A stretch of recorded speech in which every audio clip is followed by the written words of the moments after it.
coming up next on this Independence Day 4th of July weekend, I will be giving you guys my thoughts and opinions and review on WWE Beast in the East.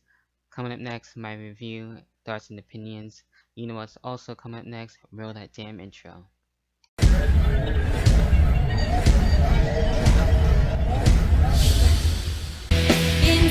me, a light was turned on. Then I was alive. If you close your eyes, your life, a naked truth revealed. Dreams you never lived and scars never healed. In the darkness, light will take you to the other side. And find me waiting there, you'll see if you just close your eyes. Alright, so I just got through with WWE Beast in the East 2015, and I gotta say, basically, it was an enjoyable show. I thought it was really great. I will talk about too what happened and giving my thoughts and opinions overall, and it was really nice too to be able to see basically in the way. It was still kind of like a live event and also a special too at the same time. WWE hasn't been in Japan since I believe 2005 when they had Raw and SmackDown there, but they were actually pre-recorded. So being able to see now the Beast in the East, and hopefully they'll be doing that with other specials like that, and maybe go to other countries, not just Tokyo, Japan. And I really enjoyed the crowd and everything, and how respectful they were to the crowd. They were awesome. They're really cool there. It actually came off really well. So watching it on the network is actually worth it. So I do highly recommend it for those of you who did not see it. Definitely go check it out on the network, so you can't go wrong with that. Alright, so we started things off in a really great way between Chris Jericho and Neville. Really refreshing to see Chris Jericho back. I know he's been doing the house shows, and of course, he's still doing his podcast over there on Podcast One, which are really some awesome stuff. I was able to check up on the latest one too with him, talking with Natty, Natalia, and Tyson Kidd on the injury update and a couple other stuff. So, I highly recommend that one.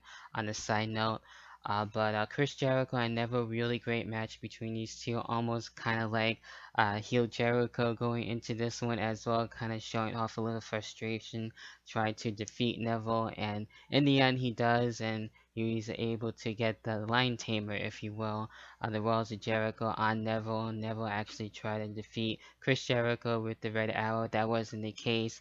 That was reversed, and of course then we had the Walls of Jericho, so that was really nice. And hopefully Chris Jericho will come back on the main roster, and that's something that I did miss too. Seeing Chris Jericho being able to run that part-time schedule and be a part of the main roster and have some feuds and stuff going on. So hopefully we'll get to see that sometime within this year, but I'm not too sure how the rest of the schedule is looking for him.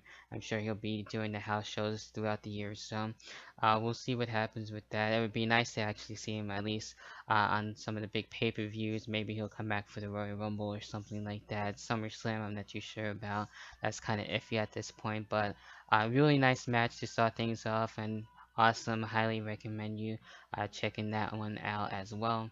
Next match, we had the Divas Championship, which is on the line, a little unexpected, impromptu Divas Championship match that wasn't really announced. I haven't really been able to see the actual match listings besides the main matches that they have been promoting. So it was interesting to see Tamina, Paige, and as well Nikki Bella go head to head in Triple Threat Divas action. So it's actually a good match between the divas and everything. I wasn't really expecting Tamina to be a part of it, but that was cool. A little rare Divas Championship match for Tamina, and I wouldn't mind her being able to have the Divas title soon. That would be pretty cool. She hasn't won it yet, but Paige, I'm sure, will be able to be three-time Divas champion within sometime this year, and I can kind of see actually Nikki Bella going towards that. Was it now going to be nearly almost 300 days as Divas champion, which is actually pretty insane. So I wouldn't be surprised if she does beat AJ Lee in her title reign, but that remains to be seen. But if it does, it is what it is, and we'll see. But Nikki was able to retain, so there you go with that. Then next up, where we had the returning Brock Lesnar. Brock Lesnar hasn't been seen in the actual match since WrestleMania, but he has been seen as of recently, and it's actually really cool to have Brock Lesnar now as a babyface. I think that's working really well. He was actually alone without Paul Heyman. I was kind of expecting Paul Heyman to show up, but Paul Heyman wasn't there, and it was just Brock Lesnar and Kofi Kingston going at it. And Kofi Kingston really tried to run away, but you really can't run away from the Beast, like I mentioned on Twitter, and Brock Lesnar laying out Kofi Kingston and the rest of the New Day. So the positivity wasn't really helping them there at all. Maybe confidence and all that there, and other things might help out with other people going up against Brock Lesnar. But with Kofi Kingston, he had kind of no chance in hell, and definitely got the F5 from Brock Lesnar and looking to move on and hopefully be WWE World Heavyweight Champion, most likely at WWE Battlegrounds. So be on the lookout for the prediction show on that one uh, within the next couple of weeks, so within 2 weeks. Definitely stay tuned for that. Then the next match where we had the NXT Championship on the line in a great main event between Finn Balor and as well Kevin Owens, and these two really showing how well in a way they know each other and basically studying each other and all that, and having a reversal after reversal and having really cool spots there.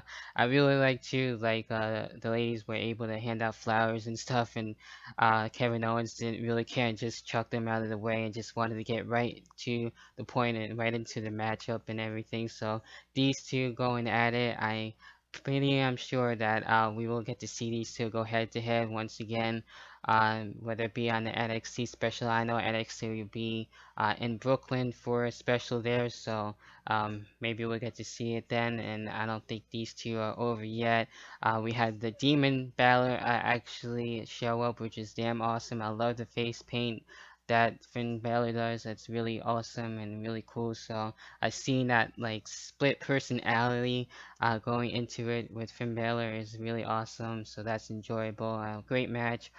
In the end, we had Finn Balor winning the NXT Championship. So it looks like Kevin Owens will most likely be doing a lot more other stuff on the main roster, and a little less on NXT, and still be on both shows.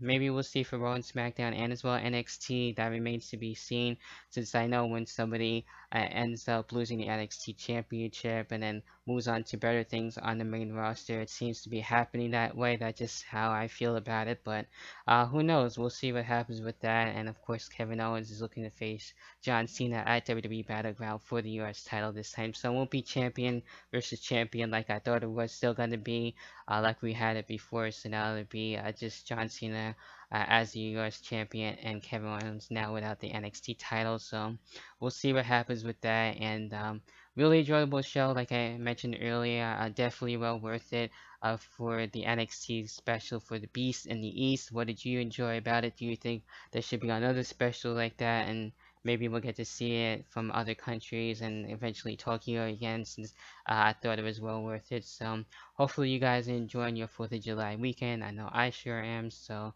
with that being said, I will catch you guys for the WWE Battleground 2015 in the Hot Seat live special, of course, that will be happening in 2 weeks, as well before WWE Battleground itself, and as well before I go on a little vacation too. On top of that, so I most likely will be doing a review too around that time, most likely, depending on what's going to be going on. But with that being said, drop your comments down below in the comment section of what you liked, what you didn't like, and all that good stuff about Beast in the East. Until then, enjoy your 4th of July weekend. Peace.